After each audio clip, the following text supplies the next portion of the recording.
বাবা এভাবে তোমাকে টর্চার করতে পারে না। মানুষ ভালোবাসার জন্য একটু কষ্ট করতেই পারে।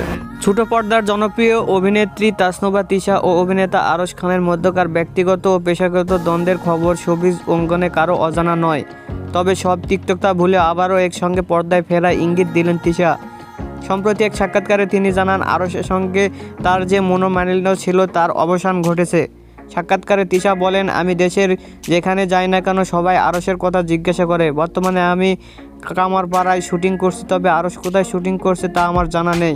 আমি স্পষ্ট করে বলতে চাই, আরশের সাথে আমার যে দ্বন্দ্ব ছিল সেটার অবসান ঘটেছে। এখন আমি তার সঙ্গে আবারও কাজ করতে চাই।